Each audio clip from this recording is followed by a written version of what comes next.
بسم اللہ الرحمن الرحیم۔ میں ہوں ندیم رضا۔ آج 21 فروری ہے۔ پوری دنیا میں مادری زبانوں کا عالمی دن منایا جا رہا ہے۔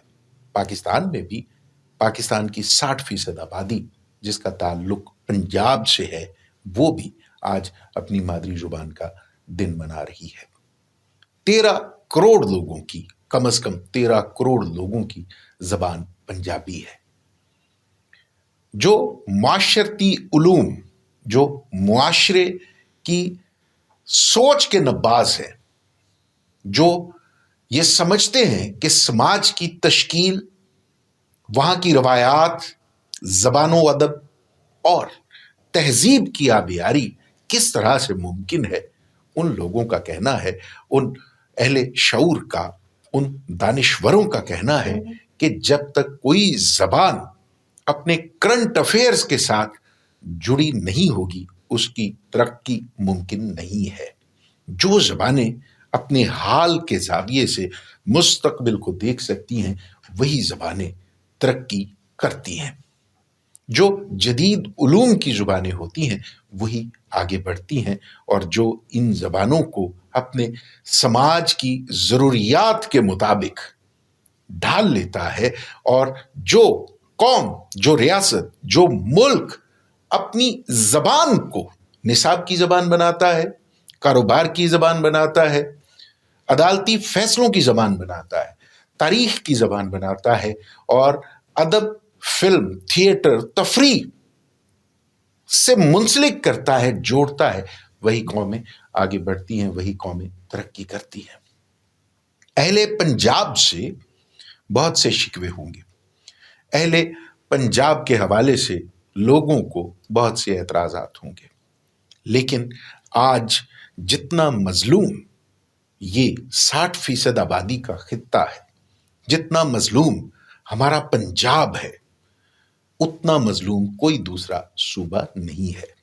کسی صوبے کی ثقافت، زبان، تہذیب اتنی مظلوم نہیں ہے جتنے مظالم پنجاب کی تہذیب نے جھیلے ہیں۔ خاص طور پہ تقسیم ہند کے بعد پنجاب کی زبان کو سکھوں کی زبان قرار دے کر اس پر عملی طور پر پابندی عائد کی گئی۔ پنجابی زبان بولنے والوں کو کہا گیا کہ یہ اسلام مخالف لوگ ہیں۔ جو لوگ ہجرت کر کے آئے، جو پنجابی تھے، وہ تو اپنی زبان کے ساتھ جیسے تیسے جڑے رہے، لیکن جن کا تعلق پنجاب سے نہیں تھا انہوں نے زبردستی یہاں پر اردو زبان کا نفاذ کیا۔ یقینی طور پہ اردو رابطے کی زبان ہو سکتی ہے، اردو تمام صوبوں میں ایک مکالمے کی زبان ہو سکتی ہے، لیکن 60% آبادی جو تقسیم کے بعد اپنی ثقافت کو آگے بڑھانا چاہتی تھی، جو اپنی ثقافت کے ساتھ جڑی رہنا چاہتی تھی، اس پر زبردستی اردو زبان مسلط کی گئی۔ کہا یہ گیا کہ پنجابی زبان جہالت کی زبان ہے، کہا یہ گیا کہ یہ گواروں کی زبان ہے۔ اس سے پہلے انگریز سرکار نے بھی یہی سازش کی تھی۔ انگریز سرکار جانتی تھی کہ پنجابی زبان مزاحمت کرنے والے لوگوں کے خطے کی زبان ہے، یہ بھگت سنگھ کی زبان ہے، یہ دلے بھٹی کی زبان ہے، یہ رائے احمد کھرل کی زبان ہے۔ انگریزوں نے جو سازش رچائی پنجاب کو کمزور کرنے کے لیے، وہ اس خطے کے لوگوں سے، مجاہدوں سے، آزادی کے سپاہیوں سے ان کی زبان چھین لی۔ اس خطے کے لوگوں کو ذات برادری میں بانٹ دیا۔ جو لوگ انگریز کے چاپلوس تھے، جو انگریز کے مخبر تھے، انہیں بڑے بڑے خطابات دیے گئے، لیکن جو لوگ فریڈم فائٹرز تھے ان کی زمینیں چھین لی گئی، ان سے جینے کا حق چھین لیا گیا۔ یہ لوگ خانہ بدوشوں کی سی زندگی گزارنے پر مجبور ہوئے۔ ان کے پاس کوئی سہولت نہیں تھی سوائے آزادی کے نعرے کی، آزادی کی تحریک کے۔ لیکن اس کے باوجود پنجابی زبان سے جڑے لوگوں نے ہمت نہیں ہاری۔ تقسیم ہند کے بعد جب پاکستان دنیا کے نقشے پر ابھرا تو ڈاکٹر فقیر محمد فقیر جیسے بہت سے ایسے دانشور تھے جنہوں نے پنجابی کی مظلومیت کو بہادری سے عبارت کرتے ہوئے اسے نئی زندگی دی۔ نوجوانوں کو بتایا، نئی نسل کو بتایا